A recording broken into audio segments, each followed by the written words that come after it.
وہ ذمہ دار ضبط کا مرکز تھا، اس کے ہر سمت سہتا تھا، مگر وہ یہ ظلم برداشت نہ کر سکا کہ گاؤں کے ذمہ دار کو قتل کر کے فرار ہو گئے ہیں، اور پھر وہ ڈاکو بن گیا، جبکہ کچھ کہتے تھے کہ جانی بچپن میں ہی اغوا ہو گیا تھا، کچھ کہتے تھے کہ اس کا باپ بھی ڈاکو تھا، اور یہ سب کچھ وہ اسے وارثے میں ملی ہے۔ نہ جانے اس میں کیا حقیقت تھی، مگر اس وقت ہم سب ان کی باتوں سے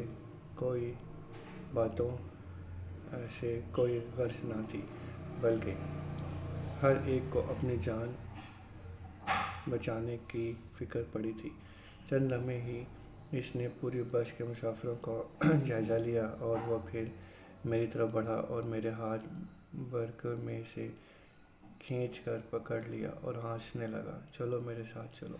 شہزادہ بولا۔ یہ کیسے برداشت کر سکتا کہ کوئی اس کی آنکھوں کے سامنے اس کی عزت پر ہاتھ ڈالے، وہ شہری بابو ہونے کے باوجود جو اپنی سیٹ سے اٹھ کر کھڑا ہوا اور جانی سے الجھا پڑا۔ "ذلیل انسان، شرم نہیں آتی تمہیں؟ کیا گھر میں تمہاری ماں بہنیں نہیں ہیں؟"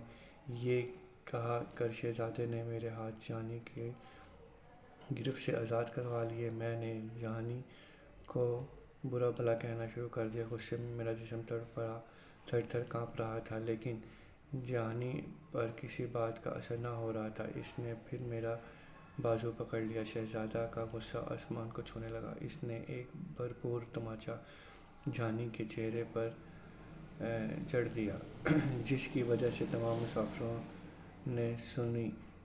جانی کی برداشت کی حد ختم ہو گئی۔ اس نے میرا بازو چھوڑ دیا اور شہزادہ کو گھسیٹ کر بس سے باہر لے گیا اور اسے بے دردی سے مارنے لگا۔ میں نے کافی شور مچایا، مگر کسی نے میری آہ فریاد نہ سنی۔ سب نے ذات بن کر انسان کی بے بسی اور ایک درندے کے وحشیانہ کا تماشا دیکھتے رہے۔ شہزادہ جانی کی مار کھا کر بے ہوش ہو گیا، زمین پر گر پڑا۔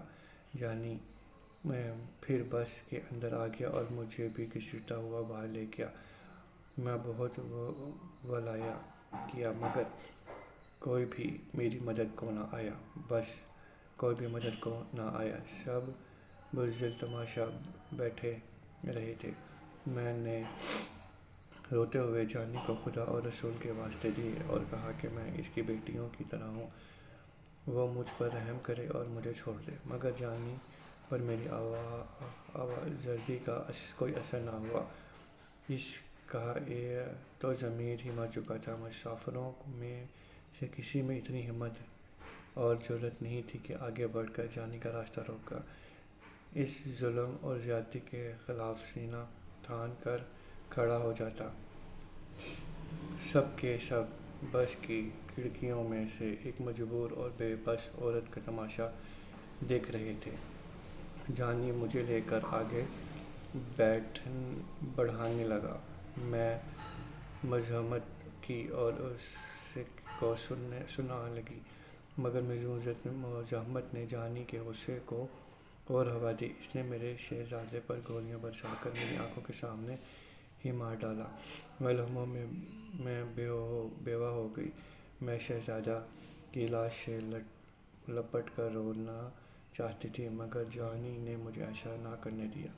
وہ مجھے گھسیٹ کر آگے لے کر گیا اور پھر ایک جگہ روک کر کے مسافروں کی مخالفت کر کے کہنے لگا کہ میں اس لڑکی کو لے کے جا رہا ہوں، اور اس کی مائی کے لال میں ہمت ہے تو آگے کر بچا لے۔ میرا نام جانی ڈکیت ہے، اور جانی نے کبھی ہارنا نہیں سیکھا۔